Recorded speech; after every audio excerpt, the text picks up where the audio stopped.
All right, so what do you guys think that this is a picture of? River deltas. River deltas, all right. Anything else? Mississippi. Mississippi. Onions. Onions. Alluvial fans. What? Alluvial fans. Alluvial fans. You are a smart 8th grader. Let me tell you. So, this is a picture of the past and present paths of the Mississippi River. And so what this picture is showing is that landforms change over time.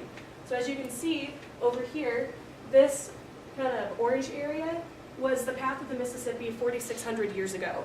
And where we're at here is where what it currently looks like today. So what causes landforms to change over time? That's what we're going to talk about today. So what I'd like you guys to get out of today is to define weathering, erosion, and deposition, to identify the difference between weathering and erosion, to look at some pictures and choose whether those pictures are weathering, erosion, and deposition, and then defend why you think that's so. So what I'm going to have you, well, I guess before we begin, what do you guys know about weathering, erosion, and deposition?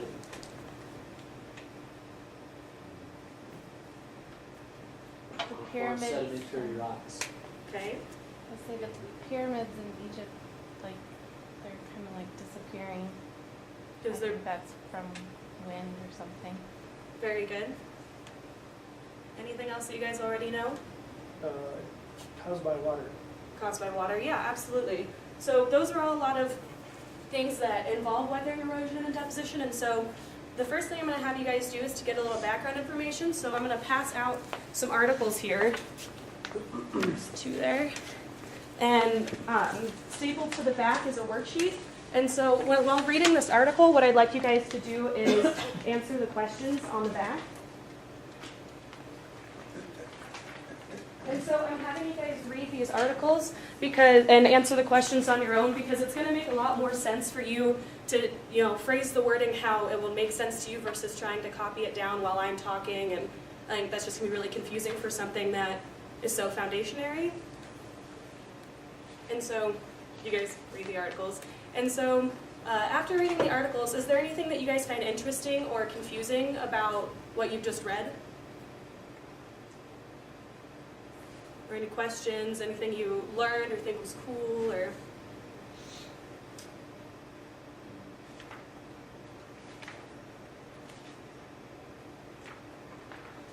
I was a little confused by the chemical weathering. Do you have some examples? Yeah, we're going to talk about that in a minute. I know in there it said, so chemical weathering is basically using like the atmosphere and interactions with like molecules, and so it's basically things that molecules in the atmosphere, how that affects it. And so, and there's an example in here, and that'll make a lot more sense, and I can kind of elaborate after that. Are there any other questions? So are deposits and erosion the same? Deposits and erosion, no, and that's a really good question. So erosion is the movement of sediment, while deposits is the sediment that was moved where it kind of ends up. So one's the process of moving and one is the process of being stationary after that movement. Are there any other questions? Are you guys ready to move on? Okay. So we're kind of back to our first picture here. And so what I'd like you guys to do is look at the Mississippi River and the delta itself, which is this part right here. So it's the end where the sediments are being deposited. And so kind of say why you think that, all right, so using the words erosion, deposition, and weathering, and try to use mechanical and chemical if you can, but if not, that's okay. But try to identify which parts of these pictures represent that action, if that makes sense. And so most of them, do one for the Mississippi River and one for the delta itself. Does that make sense? So you can either take those notes on a separate sheet of paper or on a piece of paper that you already have your notes on from the article. So this is the first picture. And so here's our second picture of tombstones. And so for this one, you'd also write whether you think weathering, deposition, or erosion is going on in the picture.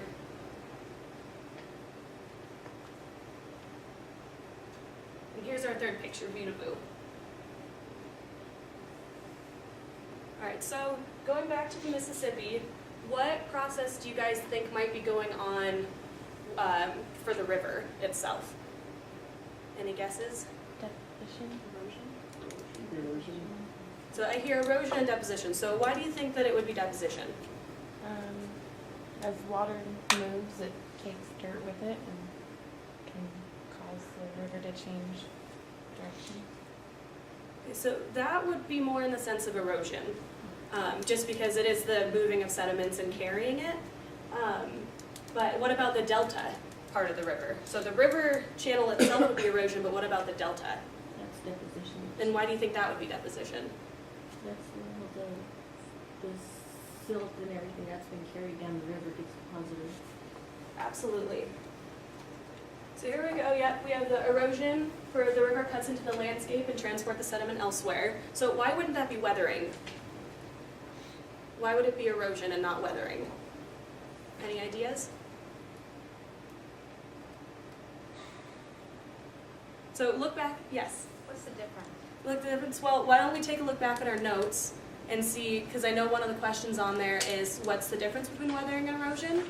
And so what do you guys think that that would be?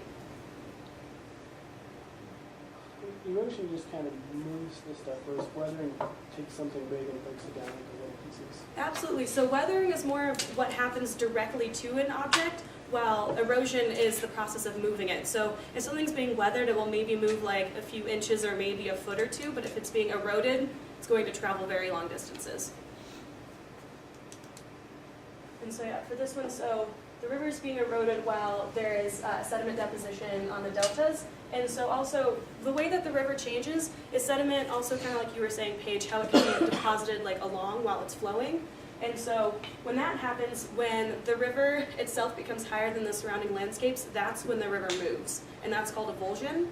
And so that's how all of these different paths have taken place, when the river gets too high, and so then it goes to an area that's easier to flow. So what about the next picture of tombstones? What do you guys think that might represent? Weathering. Do you know what kind of weathering? Chemical weathering? Chemical, and why would you say that? I don't know. Does anyone think they could explain it? Could be like acid rain. Acid the rain? chemical aspect, but it's probably more physical than Oxygen in the air. Oxygen in the air? Absolutely. So yep, the chemicals in the air and the water interact with the tombstones. And one way to tell if it's chemical weathering or mechanical weathering is chemical weathering is going to smooth out a surface. And so you can see how like it's getting harder and harder to read the engravings on the tombstones because the surfaces are being smoothed. And so if you want to make a tombstone, for example, the kind of, you'd want to use like a granite rock instead of this, which is most likely limestone, which is kind of in the middle. And the easiest rock to weather is shale. And so, as future reference. And so what about the last one, a view to view? What do you guys think about that one? Mechanical weathering. Mechanical weathering, and why would you say that? I don't know, it's in the elements of wind, and wind can break down the rock, I think. Wind can absolutely break down rock. That's called aeolian. So any other guesses why it could be mechanical weathering, or anything why you think it wouldn't be? I think it'd be both. And why do you think both? Chemical.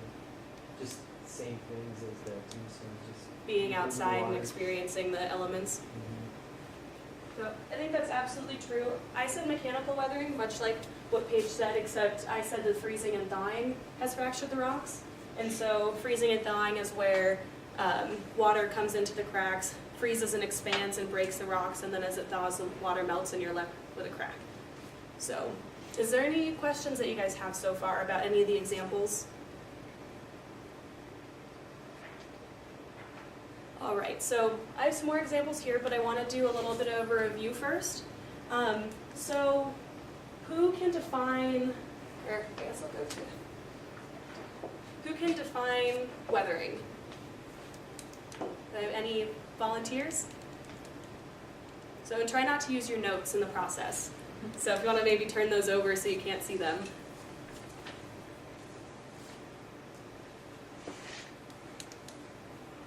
Environmental process to break. Breaks things down, absolutely. And what about erosion? Process that transports material. Transports, definitely, that's a key word there. And deposition? The process of laying down the stuff that's transported.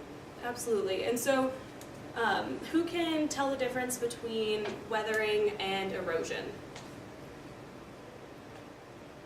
And those are two words that are definitely used interchangeably. And I know I kind of mentioned what the differences were originally, but it's something that professionals mess up all the time, and I know I do too. So, I can't remember what exactly, but you said something about how far they move or. yeah, absolutely. Weathering is more like local, and so it's like happening directly to the object that is in the elements, and then erosion is the actual movement. So if it's weathered, it's only going to move like not very far, but then if it's eroded, it's going to actually move. And then can you guys think of any examples on your own that would represent erosion, deposition, or weathering? Canyons? Canyons, absolutely, and that's one of the examples I have here. And what do you think that would represent? Erosion, Erosion, and why erosion? because rivers carry away the land. Absolutely. And it's carving down. Yeah, definitely, it's getting deeper and deeper. What about an example of deposition or weathering?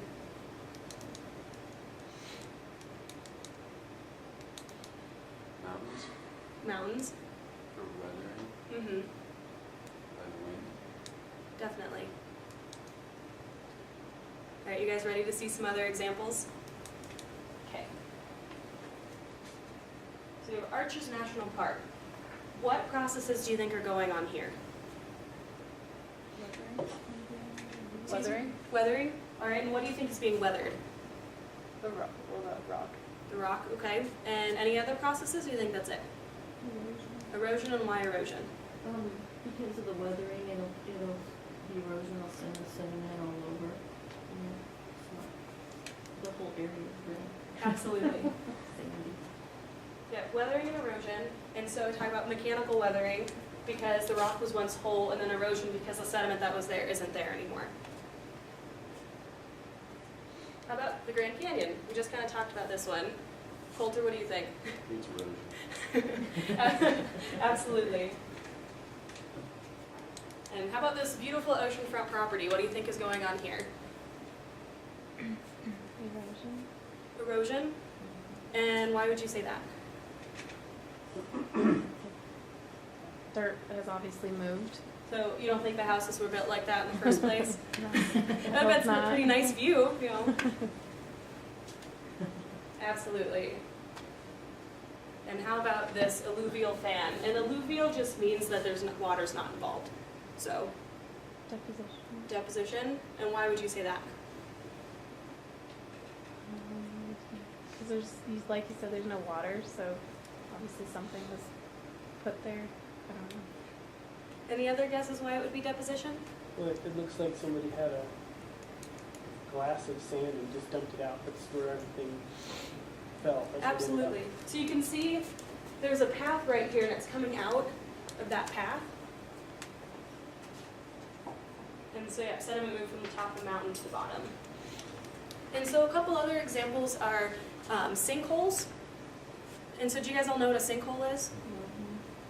And so with a sinkhole, that is chemical weathering. And so as you're getting interactions with molecules in the ground, it becomes weaker and it kind of creates a cave underneath, and then the top of the ground becomes unstable and falls. So really that could be deposition as well as chemical weathering. With sinkholes, you could talk about caves also. And stalactites and stalagmites are all mineral deposits from water. And so do you guys have any questions about any of our overarching concepts today? No?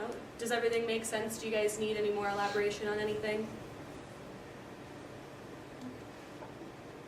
All right, so if I was to do an assessment for this, I would do the same questions that I asked for the article readings, but I'd also add to try to come up with your own examples of each and try to split that also into the mechanical and chemical weathering also, so if you could try to, come up with a definition for both. Yeah, so